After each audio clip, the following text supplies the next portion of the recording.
Hello and welcome to the lecture on dynamic programming. This dynamic programming is yet another technique in the design of algorithms, and it is applicable to again a wide variety of problems, including those from the optimization spectrum. So the way to look at it is as follows. Previously we have seen the divide and conquer paradigm. We have applied that divide and conquer paradigm to a variety of problems, including sorting, including skyline points in a two-dimensional setting, and the like. We also noticed that in the case of divide and conquer, the subproblems that we generate are usually distinct in nature. So you don't get the same kind of subproblem again and again. You get different subproblems over time. Of course, they all probably belong to the same problem, but you don't get repetitive subproblems in general. In fact, usually in the case of divide and conquer, whenever you apply it for a polynomial time algorithm, the number of subproblems are also a polynomial in nature, right? So these kind of things help us to achieve a polynomial runtime using the divide and conquer. This dynamic programming is a slight variation to divide and conquer. One way to understand it is to see what are the differences. And to illustrate these differences, we start with a first example. This example is not the best way to understand dynamic programming, but the purpose of this example is really to understand why these subproblems can sometimes end up being the same all over again, right? And what can we do about it. So in this example, all we are trying to do is to write a small program that will compute the value of the nth Fibonacci number. If you recall, Fibonacci numbers are defined as a sequence of positive integers. The first one is 0 typically, the second element in the sequence is 1, and in general the ith element in the Fibonacci sequence is the sum of the elements in the sequence at indices I minus 1 and I minus 2.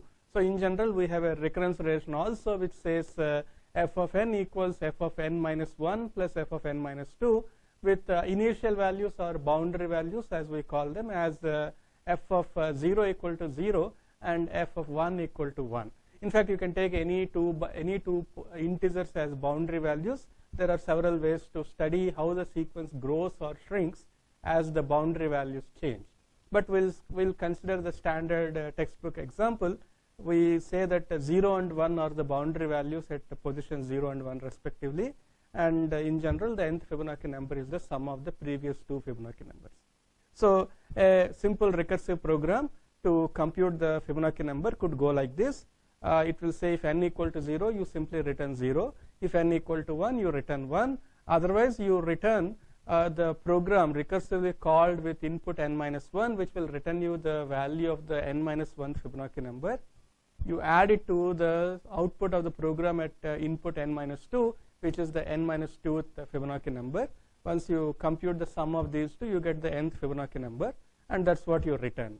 Right? Okay. So one could see the program is really correct because all it does is actually encapsulate the recurrence relation for Fibonacci sequence into a simple standard program. Right? Okay. Now let us ask a different question about this simple example. What is the runtime of this program? Right? So as you can see, this is a very simple recursive program. So we should be able to use recurrence relations to find its runtime, and we could do this as follows. The runtime of this program can be expressed as a recurrence relation which reads as t of n equal to t of n minus 1, that is for the recursive call with input as n minus 1, plus t of n minus 2 for the recursive call to the input as t n minus 2. So here in principle t of n is the time taken by the program when the input is the number n, plus big O of n, because in general we have to do these comparisons whether n equals 0 or n equals 1, or in general we have to add the Fibonacci values obtained by the program at inputs n minus 1 and n minus 2. So the recurrence relation is in general t of n equal to t of n minus 1 plus t of n minus 2 plus big O of 1. How do we solve this recurrence relation? Well, this is not a case that we could solve using Master's theorem. Remember, Master's theorem is applicable only when the right hand side of the recurrence relation is of the kind where it is a times t n over b.